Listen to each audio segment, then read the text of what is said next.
If you haven't been living underneath the rock lately, everybody has been talking about Tampa, Naples, Miami, Fort Lauderdale, and West Palm Beach. But what they're not telling you is that over 75,000 people have moved from these cities last year because they're either getting one, a burnout, or two, priced out. So where are all the smart buyers going? In today's video, we're gonna be talking about 7 places on Florida's East Coast that are completely flying underneath the radar right now. Up number 1 on our list is gonna be Port Orange, Florida. The big reasons why we are seeing people move here is because they still want to have the beach life, have the beach culture, but they're thinking to themselves, there's got to be a better way, a better option, and I still should be able to live on the beach and have some affordability to it. And Port Orange comes in and checks those boxes for sure. So where Port Orange doesn't have its own proper beach, it is wedged in between Daytona Beach to the north and New Smyrna Beach to the south. So you have access to either one of those cities' beaches and can get there in about 20 to 30 minutes, depending where you are in Port Orange. So those are the 2 main reasons why we're seeing people select Port Orange when they're moving from bigger cities, is because of the affordability factor, and you still have access to the beaches, oceans, and river as well. This is not going to be a top Instagram, social media, influencer, content creators paradise. It is in fact really kind of low key and laid back. Not a lot going on here and not a lot of hot spots in Port Orange, but the trade-off is you've got the affordability factor. The other big reason that we're seeing families move to the Port Orange area is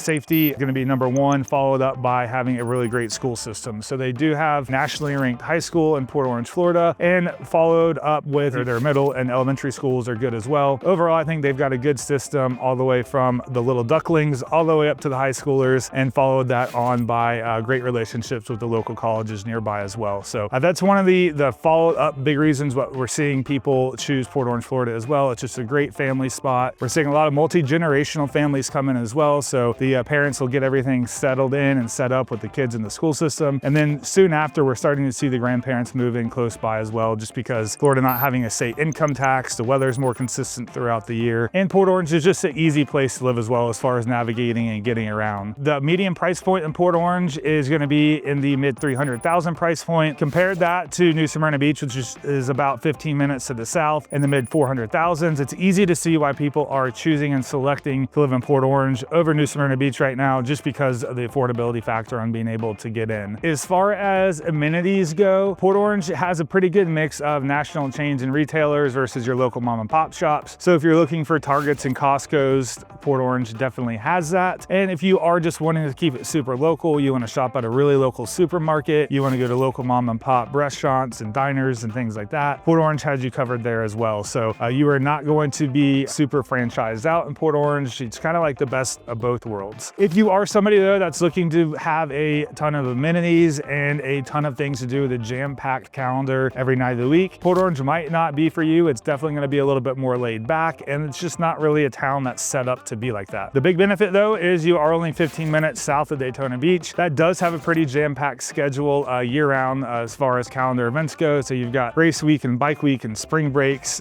Jeep Beach week, you have concerts that come in all the time. So a lot of different things to do, but you don't have to be in the thick of the action all the time if you don't want to be. So Port Orange, the biggest thing, affordability, access to the beaches, and good school systems overall with Port Orange. You will not be finding this as any sort of hotspot social media destination. It is definitely not the life of the rich and the famous like you'll see in Miami, Fort Lauderdale, Tampa, that sort of thing. Laid back, easy going, not super high in lifestyle in Port Orange. Easy spot to be overall. So let's move on to number 2, talking about easy spots. And this is going to be a spot that you probably have never heard of, especially if you're not from Florida's East Coast area at all. This number 2 spot, or second destination that we're going to be going to right now, is Edgewater, Florida. Before we dive into what Edgewater is really about, if you are looking to make a move into town, or you already live here and are looking to make a move across town, reach out to us. All of our information is in the description below. We are local to the area and we help families every week make the move. So we're here to help the process go smoothly for you and make sure you're protected throughout the whole process. So getting back into Edgewater, Florida. So Edgewater is going to be just south of New Smyrna Beach. It's located in Volusia County. We are on the Florida's East Coast still. We're right up next to the Atlantic Ocean. You will have to cross over into New Smyrna to actually get on the beach, but depending where you're at in Edgewater, that could take anywhere from 10 to 15 minutes. Pretty easy, leisurely drive. You're not going to be jammed up in traffic the whole way getting there. Edgewater though is affordability is really, I think, Edgewater's biggest claim to fame right now. You can find properties that are in the high 200,000 seasons that could be move-in ready. Now I will say, always make sure you do use a local real estate area professional to make sure that you're not going to get whacked over the head with some big deferred maintenance costs that you weren't expecting in the next year. New construction you can get in the mid 300s. That's going to be brand new block construction with warranties and all sorts of other great things and incentives that go along with that. So what Edgewater also has to offer, it is a big coastal boating community. So if you are into nature and you want to be part of outdoors and be fishing on the boat, on the river, definitely Edgewater is something you should really check out. Edgewater sits on the Indian River Lagoon, which ties into the Intracoastal Waterway. The Indian River Lagoon is known as the redfish capital of the world. So if you are serious about fishing, this is definitely a place that you should check out. And also, it just ties back in to New Smyrna Beach and then Daytona Beach, which is going to be 25 to 30 minutes from Edgewater, depending where you're at and based on traffic travel times. Edgewater is not high on the amenity list as far as national chains and retailers or restaurants across the board. Edgewater just has a few local mom and pop restaurants. They don't have any really national chains. Like you've got your Publix grocery shopping center and a Winn-Dixie, but outside of that, Edgewater doesn't have any sort of real shopping or amenities. So you are going to find yourself traveling or driving up to New Smyrna Beach a little bit, but more so Port Orange and Daytona, especially if you're looking for those national retailers. And if you need any sort of serious medical stuff, again, finding yourself going to Daytona area or possibly even Orlando or the bigger cities, just depending on what your medical needs are. Edgewater is definitely a smaller coastal community town. It is referred to as New Smyrna Beach's bedroom community sometimes. I do believe Edgewater is really slated for a massive amount of growth. One of the main and biggest reasons is there is a major master plan community that has broken ground last year in 2025 in the springtime, and it is supposed to be a 70,000 acre development. We did a video on that. You can click up there to learn about that development that's happening. Edgewater does have a lot of growth opportunities in the manufacturing sector, and it also is Boston Whalers headquarters, can be found in Edgewater as well, along with a few other boat manufacturers like Everglades and Solace Boats. So Edgewater does have a lot of stuff going on, even though it still really isn't brought up to the future, in my opinion. I do think that in the next few years, Edgewater is really going to take off. So if you're looking to get into a city on the ground floor, I would definitely consider Edgewater. I think it's only can go, sky's the limit for Edgewater right now. Also right now too, if you're an investor and you're wanting to get into like short-term rentals and Airbnbs, at the moment, Edgewater, Florida does have, I'm going to just call it an open slate. You're the Wild West as far as short-term rentals goes. There are no short-term rental regulations or restrictions in Edgewater, Florida right now, which could bode you very well if you're a short-term investor, planning on doing short-term rental investments and trying to get into that market. So I will say be careful. Obviously, the three keywords in real estate: location, location, location. You want to make sure that you are choosing the right spot if you are getting an Airbnb, that it's going to have the demand there. Outside of that though, Edgewater can be a great spot. We're seeing a lot of retirees move here just because you get a lot of value,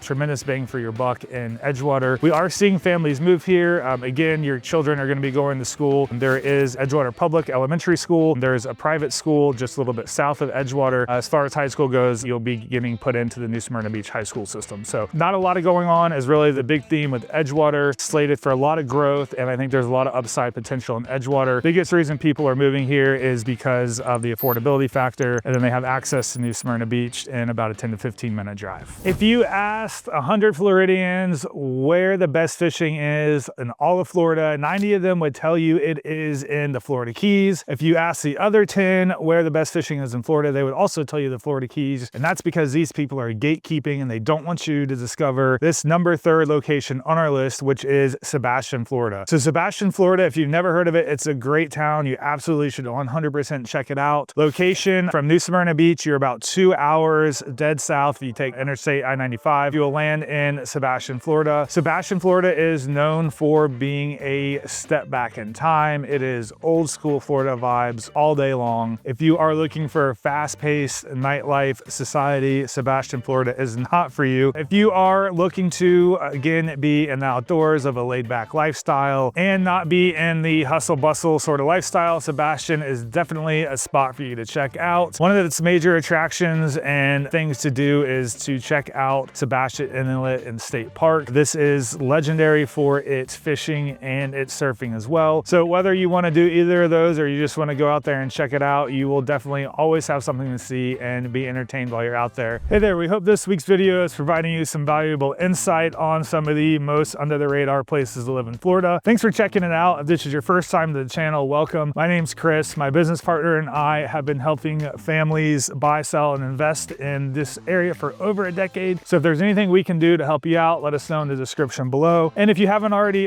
considered subscribing, please do so. It only helps these videos get out to more people like you. And to our long-term subscribers, we appreciate it. Thanks for sticking with us and all the support. For housing prices, you are going to find yourself in the mid 300,000 price point again. And overall, the theme of this video, we're just kind of talking about medians as far as price point goes. We're just talking about your kind of like average type home. We are not talking about high-end luxury. All the places that we have and will be talking about are on Florida's East Coast, and that means you have access to the ocean and the river. And anytime you're going to find yourself on a river or oceanfront home, you obviously are going to be asking a lot more money. So that is a little bit of a disclaimer to this video. We are talking about homes that are more affordable homes for you to be able to get yourself into. If you are also a history buff, Sebastian has the Mel Fisher Treasure Museum, which goes over all the Spanish shipwrecks and really cool things like that. So if you're into history, definitely worth checking that out for sure. Local pro tip, Sebastian, Florida, one of their biggest community events throughout the year is going to be in March, and that is going to be the Shrimp Fest. So you're going to have local vendors, craft beer, live music, that sort of deal. So if you're in the area, definitely worth checking out. So overall, who this is for, we are seeing a lot of retirees choose Sebastian Inlet. There's also still a great local population, people that are just born and raised in Sebastian. We are seeing some snowbirds, although it's not really a super hot snowbird destination right now. Most of the snowbirds are just kind of following suit to the major mainstream media and going to the places like we've already talked about in other videos, but your Tampa, Naples, Fort Myers, Fort Lauderdale, that sort of thing. So Sebastian, Florida is definitely one of the most unique spots to be in Florida, especially if you are trying to fly underneath the radar. You really must check that one out for sure. So I'm going to pull you back up north a little bit as we go into number 4. Our 4th destination in Florida is going to be South Daytona. Now, you may have heard of Daytona Beach and you think, well, South Daytona, what is that really? So South Daytona is its own subsection of Daytona Beach proper. The biggest thing that South Daytona has to offer is going to be the affordability factor. So you can find homes in the mid 200,000s in South Daytona. The drawback to this is that none of these are going to be new construction homes, and there are no really any major master plan communities or developments in South Daytona. So most of these homes are going to be resale homes, older homes throughout all of South Daytona. You do have access to, obviously, Daytona Beach. You're pretty close to Port Orange as well, followed up by having some amenities nearby, but you do have to fight and battle the traffic to get to pretty much everywhere you're going. And I refer to it as no man's land because you pretty much have to drive 15 to 20 minutes to really get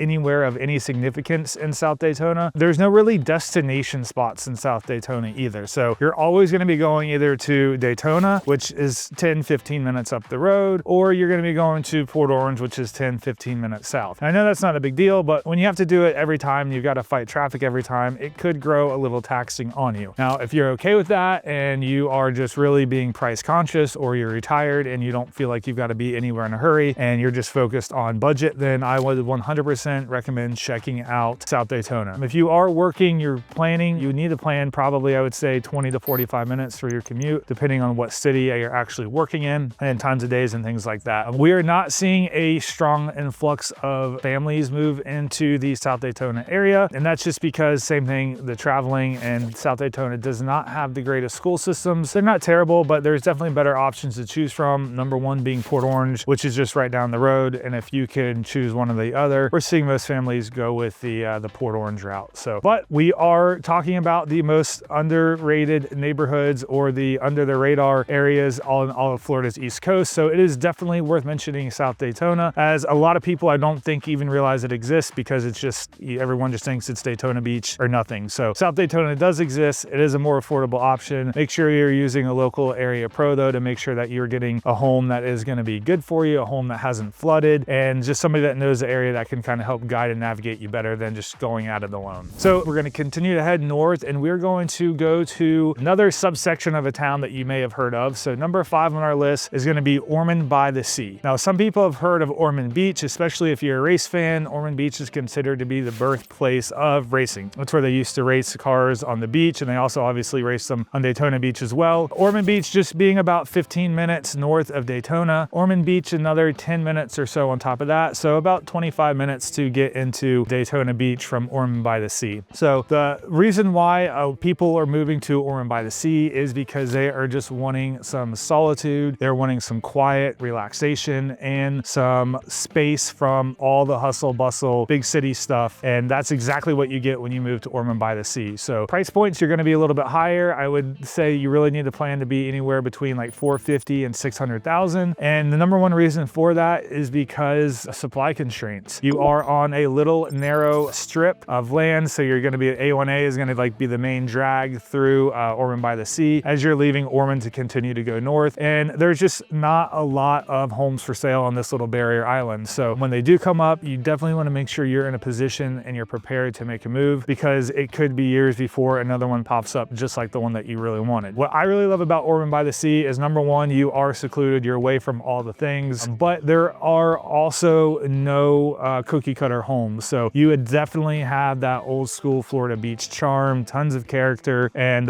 every home is unique in its own. So that's what I really love about it. I think it's a really cool spot to be. You have a few local mom and pop restaurants, that sort of thing nearby. Outside of that, you are going to find yourself traveling anytime you need to local grocery store. I'd say 15 to 20 minutes. And part of that reason is just because you've got a 2-lane road going in and out, and you really need to consider what that's going to look like during like heavy tourism season. Outside of that though, Ormond by the Sea is kind of secluded. There's not a lot of things that can go on in Ormond by the Sea. You do have your cut through from Ormond that heads up to the Flagler Beach area. So that does get busy as people are trying to make their way north to Flagler Beach and make their way south back to Ormond Beach. So just kind of keep that in mind. Same thing if you're looking for medical and school systems, you're going to have a 20 to 30 minute drive anywhere you go. We're not seeing a lot of families move out here, and I think that's the main reason, is just because having to travel every time you get in the car, and it can become, you know, pretty waning making that commute every time you go somewhere. Main people that we're seeing out here are people that are 55 plus, that are okay just, you know, hanging out at the house. They don't need nightlife. They don't need a whole bunch of interaction with the world around them. They're okay with just walking over to the beach, hanging out, relaxing, and just having that real solitude moment in life, and that, like, I guess, serenity and peacefulness. So if that's you, definitely Ormond by the Sea is worth checking out. Another really cool thing about Ormond by the Sea is you have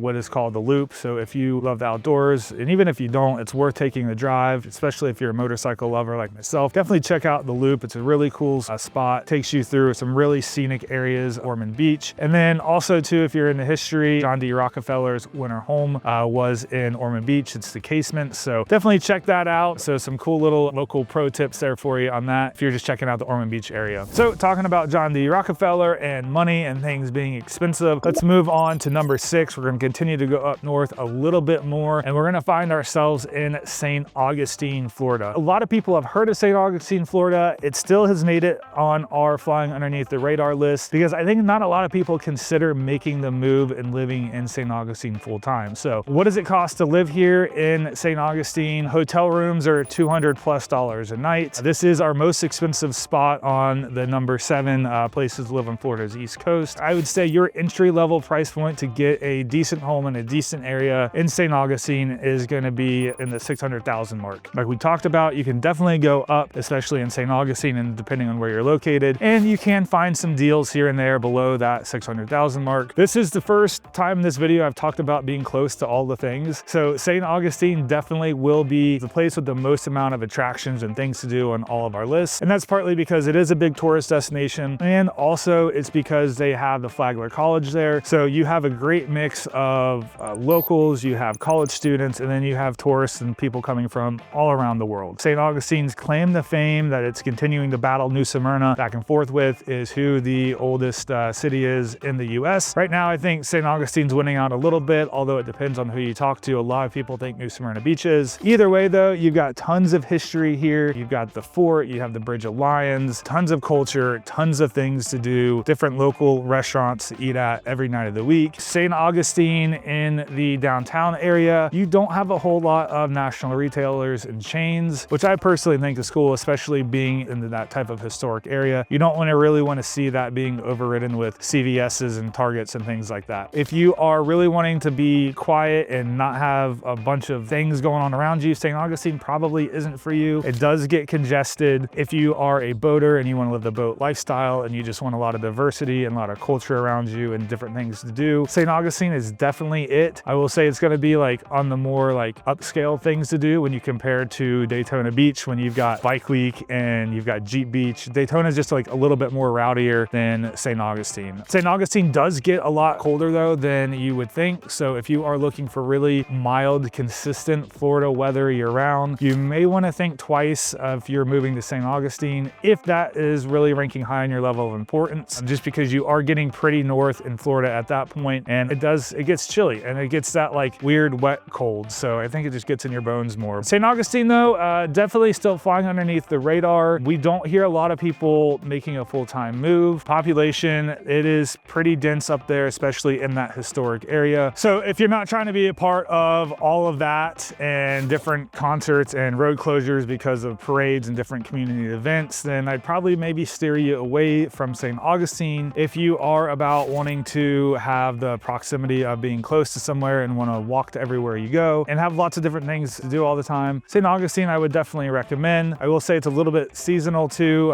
more stuff going on during the summertime than the wintertime. And again, if you want that proximity, you're going to have to pay for it. So that's why I say 600,000 plus for the St. Augustine area. So that kind of closes the book on St. Augustine. Let's move back south to number 7. This one is another city that you may have not heard of in Florida, and this is Ponce Inlet, Florida. So this is the last destination on our list today. Ponce Inlet, Florida is going to be on the barrier island just east of Port Orange, just south of Daytona. It's in a weird little spot. It's adjacent to New Smyrna Beach, just right across the river. It's got the Ponce Inlet Lighthouse, which is the tallest or highest, however you want to say it, lighthouse in all of Florida. It is a great, small, tiny little fishing town. Price point is going to be up because you are surrounded by water on all 3 sides. And the price points here on the interior of the Ponce Inlet Island, you're going to be finding yourself in the 500,000 price point. And if you elect to be on the river at any point or on the ocean side, you're obviously going to be spending quite a bit of money to be on there. If you are planning on being on the river side, you're going to be at probably 1.5 million or more. And then on the ocean side, you're probably in that 2 million plus mark. The good thing is that if you just want to be on the island but don't want to pay that money, you still can get in that 500,000 price point. There are condos in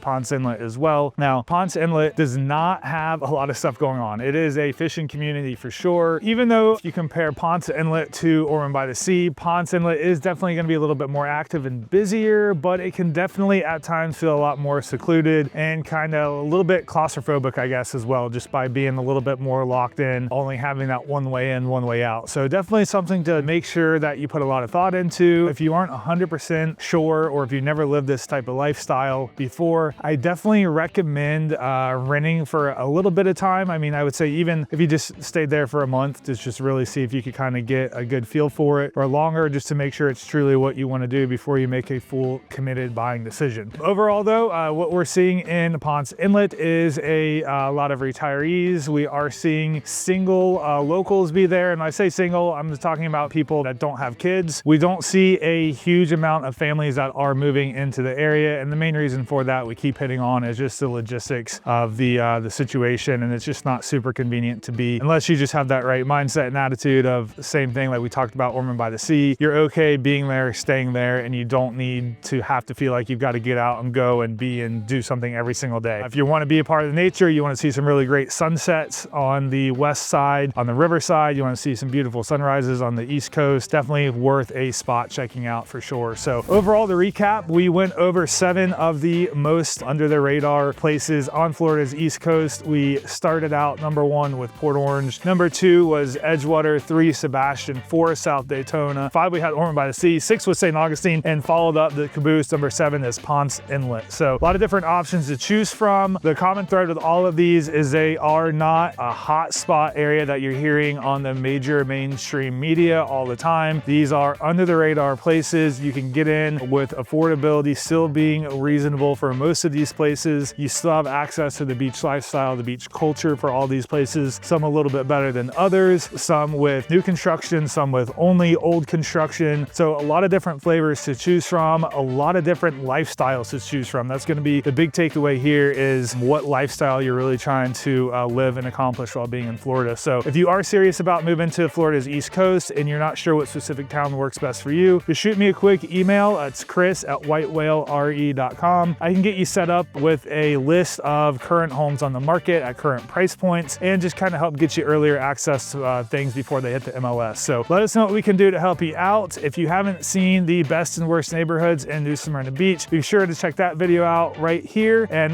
let us know what we can do to help you. Thanks for sticking with us to the end. We appreciate you guys and look forward to seeing you in next week's video.